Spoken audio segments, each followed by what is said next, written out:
Selamat datang di artikel Cangkir YouTube. Inilah lanjutan kisah Henshin pada episode 436 yang lalu. Episode 437. Jangan mas, biar saya pakai aja. Lagian udah nggak panas kan? Udah sore juga. Makasih banyak ya mas. Udah kasih traktir Luna hari ini. Ucap Luna Hutahean. Sama-sama mbak.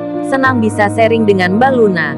Next time lagi ya. Bye-bye. Ucap Henshin yang terlihat terburu-buru meninggalkan restoran siput itu.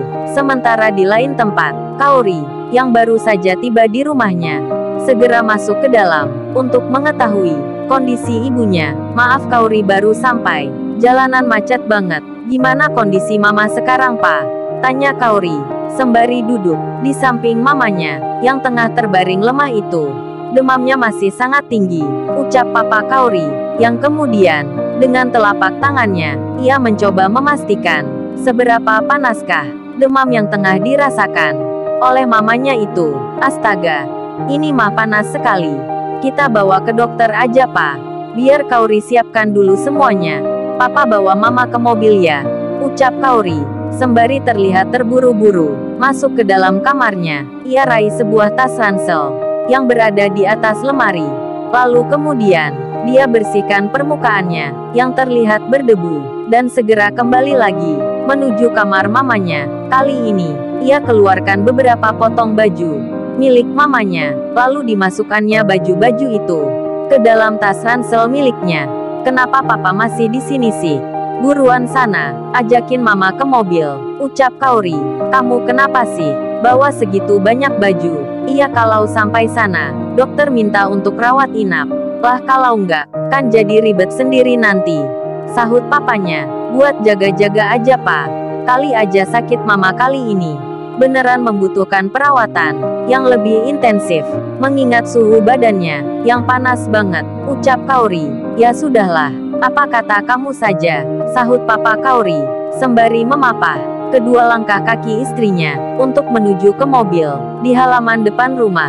Tak beberapa lama kemudian, Henshin yang telah menempuh beberapa waktu perjalanan dari sebuah restoran siput ke rumah kekasihnya Kaori, akhirnya telah sampai juga di komplek perumahan elit itu. Terlihat dari kejauhan, Papa Kaori yang tengah berusaha untuk memapah kedua langkah istrinya. Henshin yang melihat hal itu segera menyalakan klakson mobilnya. Tintin, tin. Papa Kaori pun menghentikan sejenak langkahnya. Dilihatnya ke belakang, di mana asal suara klakson itu berbunyi. Oh ternyata anak Henshin, ucapnya lirih dalam hati. Mobil Henshin pun berhenti tepat di depan kedua orang tua Kaori. Dia pun segera turun dari mobilnya dan mendekati keduanya. Maaf, pakai punya saya saja. Silahkan masuk, ucap Henshin, sembari membuka pintu samping mobilnya. Jadi ngerepotin nak Henshin, sahut Papa Kaori. Enggak kok om, saya datang ke sini memang tujuannya menjemput tante, ucap Henshin. Lalu dia pun menambahkan kalimatnya. Kaori nggak kelihatan. Kemana dia om? Tanya Henshin. Ada di dalam, masih berkemas katanya. Sebentar lagi juga keluar, sahut Papa Kaori, sembari duduk di kursi tengah dengan memeluk istrinya yang tengah lemah karena demam itu. Sementara Henshin menutup pintu, tiba-tiba dari belakang terdengar, "Hai Yang, kebetulan deh, Mama udah di mobil kamu kan?" Tanya Kaori, sembari berjalan membawa tas ransel, yang tas tersebut terlihat gendut sekali. "Bawa apa ini kamu?" tanya Henshin. "Bajunya Mama, kali aja nanti di sana dokter meminta Mama untuk rawat inap, demamnya tinggi banget. Buruan yuk, bantuin dong." "Malah diem aja, gimana sih?" ucap Kaori. Iya maaf, sahut Henshin, sembari meraih tas ransel itu dan memasukkannya ke dalam mobil. Bentar dulu, main masuk aja, rumahnya udah dikunci belum tuh? Mana pagarnya nggak ditutup lagi? Tanya Henshin. "Udah biarin aja, ada Bibi di dalam." "Nah tuh orangnya keluar, Bi. Jaga rumah ya. Kita jalan dulu," teriak Kaori. "Ya non, hati-hati di jalan," sahut asisten rumah tangga keluarga Kaori itu. Mereka pun segera meninggalkan lokasi menuju rumah sakit terdekat. Di saat dalam perjalanan, di sebuah lampu merah mereka mendapati dua sejoli yang lagi kasmaran. Iwan dan Rena, mereka terlihat berhenti, tak jauh dari posisi mereka berhenti. Kemudian, Hansin pun membuka sedikit kaca mobilnya, dan memanggil sahabatnya itu. Iwan, Waan, teriak Hansin. Yang teriakan itu, segera direspon oleh Rena. Mas, ada Mas Hansin tuh di belakang, ucap Rena, sembari melepaskan pelukannya. Iwan pun merespon, dengan melihat ke arah Hansin. Ya bro, menepi di depan ya, sahut Iwan. Sementara lampu hijau sudah menyala, Iwan pun berjalan perlahan, mencoba menepikan motornya ke arah sebelah kiri. Namun setelah ia menepi, tiba-tiba melintaslah mobil Hansin di sebelahnya. Yang mobil itu terus berjalan dan tidak berhenti sama sekali. Lah, gimana sih itu bocah? Apa maksudnya coba manggil-manggil, tapi langsung main nyelonong aja. Dasar wong edan, ucap Iwan, yang dibalas tertawa oleh kekasihnya Rena. Mungkin Mas Hansin hanya sekedar say halo aja Mas, jadi dia nggak ada niatan berhenti. Ya udah yuk, kita lanjut jalan lagi, sahut Rena. Bentar dulu deh, rasa-rasanya ada yang berbeda dengan Hansin hari ini. Tak biasanya doi seperti itu. Mungkin ada sesuatu yang terjadi kali ya. Coba kita kejar aja deh.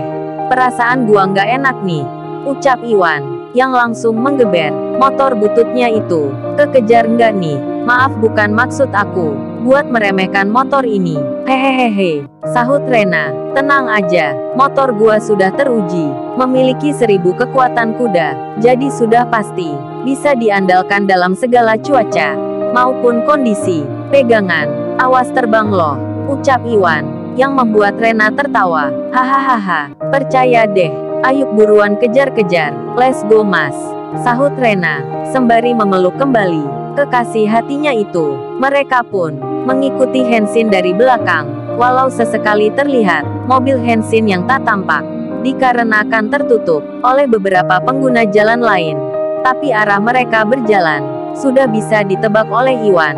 Sepertinya Hansin hendak menuju ke arah rumah sakit deh. Jalan ini kan mengarahkan kita untuk menuju ke rumah sakit Islam Harapan. Tapi siapa yang sakit ya? Ucap Iwan. Iya, kalau ada yang sakit mas. Lah kalau sekedar jenguk temannya gimana? Malunya kan banyak nanti. Hahaha, sahut Rena. Bener juga sih, tapi tetap aja sikapnya hari ini bikin gua penasaran loh. Jadi ya nggak mengapalah, kalaupun harus malu dikit. Hehehe, tuh, bukan, dia masuk ke rumah sakit.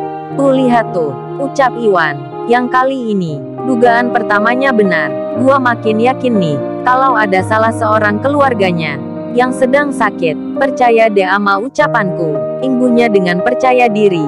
Emang gitu ya mas? Jujur aja nih ya, gua salut banget ama persahabatan kalian selama ini. Bahkan sampai ada ikatan batin loh. Dan dugaan pertama Mas Iwan ternyata benar, Mas Hansin menuju ke rumah sakit. Dan apakah dugaan keduanya memiliki nilai yang sama? Semoga aja tidak, sahut Rena. Kenapa gitu? Ucap Iwan. Ya kalau semisal beneran ada keluarga Mas Hansin yang sakit, kan kasihan juga mas. Mending mah temannya yang sakit daripada keluarganya, bener kan?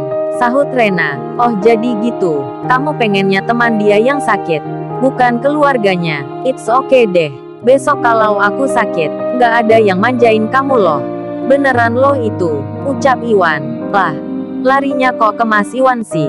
Kan Rena bilang temannya, bukan Mas Iwan, sahut Rena. Lah aku siapanya Hansin coba? Hayo, ucap Iwan. Hehehe, iya juga sih ya. Ah udah ah, bahas yang lain aja. Ngeri kalau bahas begituan, sahut Rena, yang kemudian motor mereka pun mulai memasuki area rumah sakit. Dan terlihat dari kejauhan, Hansin yang berusaha memapah seseorang dengan ditemani seorang pria dewasa beserta satu perempuan. Lihat tuh, itu Kauri bukan sih? Tanya Rena. Iya loh, beneran itu Kauri, sahut Iwan. Lalu siapa wanita yang sakit itu? Tanya Rena. Astaga, itu Mama Kauri. Bukan bener apa yang aku bilang. Pasti ada apa-apa nih. Dibilangin sama aku nggak percaya sih, ucap Iwan. Ya elah sayang, siapa juga sih yang nggak percaya? Kan aku nggak bilang Kalau aku nggak percaya, nih karcisnya, aku masukin saku ke meja kamu ya. Awas hilang, sahut Rena, sembari terus mengamati Henshin, yang berada di depan pintu masuk UGD itu. Lalu, bagaimana kisah selanjutnya? Subscribe channel ini, untuk episode berikutnya. Terima kasih.